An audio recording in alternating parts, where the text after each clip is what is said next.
and yeah, for all of your work throughout the pandemic as well. I'll pass over to Zeina Amro now to take over.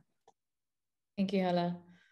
وشكرا كثير سيلين، وشكرا أستاذ إبراهيم على الكلمات اللي بتوضح لنا كثير تعقيدات النظام الصحي اللي بيواجهوه العاملين الصحيين.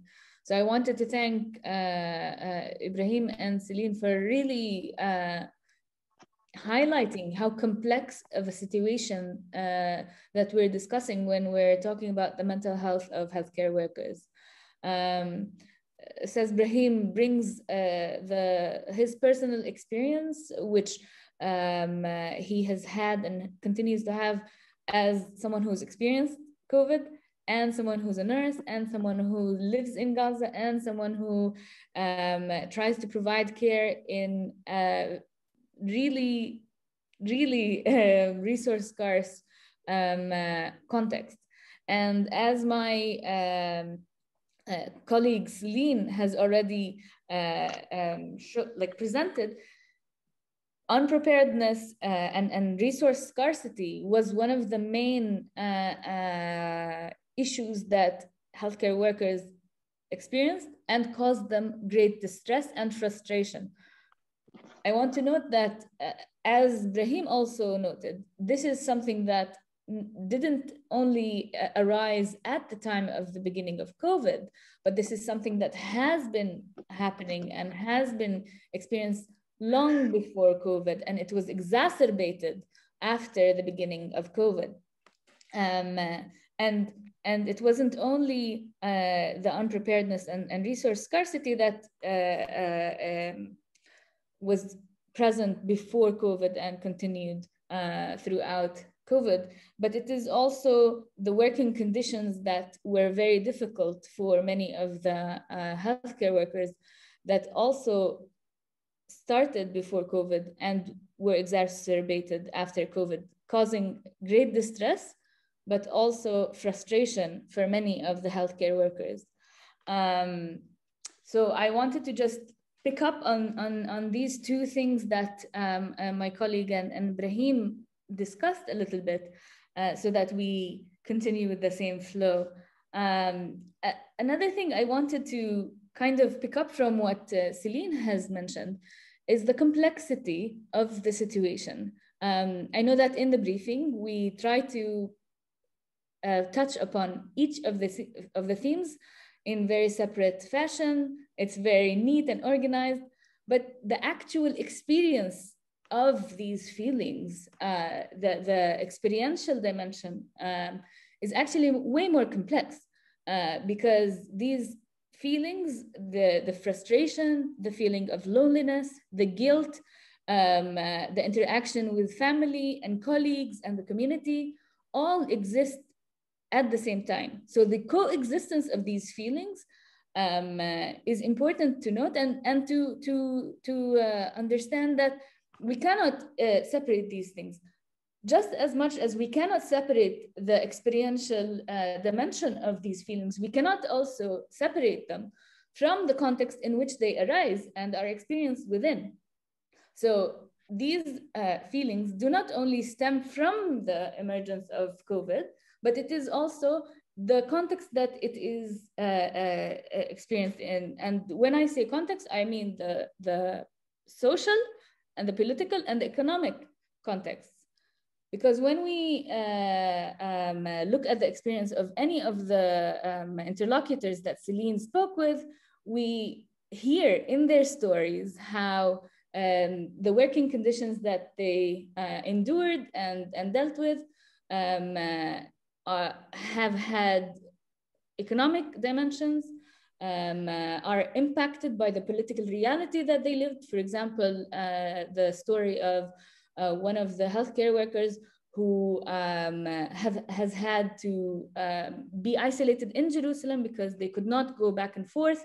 And this isolation in Jerusalem is imposed, yes, by the need of being isolated due to COVID, but because the restrictions on movement were imposed also by Israeli restrictions on movements on Palestinians solely, not on all of the population that lives within the occupied territories.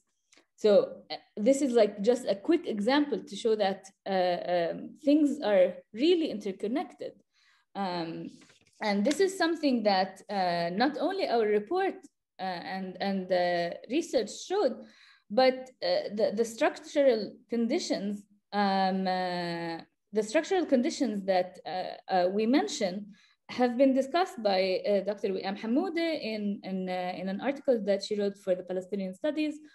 And Dr. Rosena Jabr, who has mentioned that helplines do exist to support the mental health of the community, but we cannot think of only providing psychological support to improve mental health without addressing the structural conditions that disrupt our ability to build a health system that could address all the health needs of the Palestinian community. And this is where we see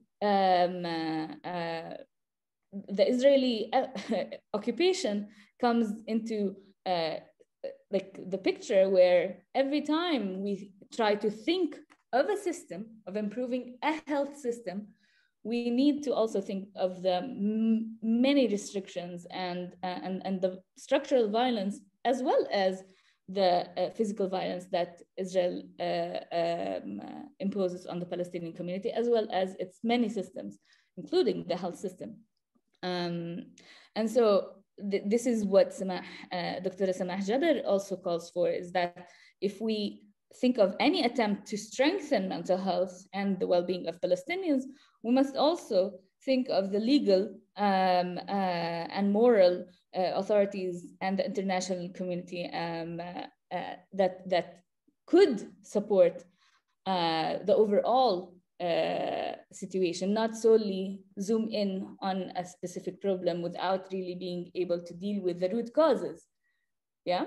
So this is something that I call on to all of you to really consider as you read the briefing, because as we think of mental health, we don't think of it as the mental health of many individuals, but rather the mental health of a community, of the Palestinian community. So we think of the collective sense as well as the individual self that is embedded in it. And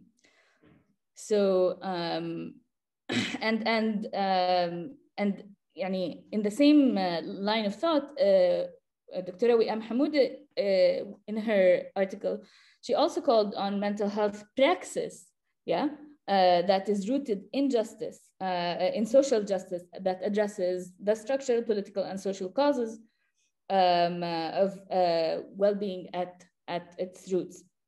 So even when we're talking about the theme of feeling unrecognized, feeling that the social stigma is too painful to bear, we must also think that in order for the healthcare system, the Ministry of Health, or the hospitals, or whichever health centers, the healthcare workers, and if they want to improve working conditions, we need to think of, well, how can they improve the conditions when the entire health system is under great strain and shortages, whether it be financial or otherwise, imposed by an overall political instability, and uncertainty.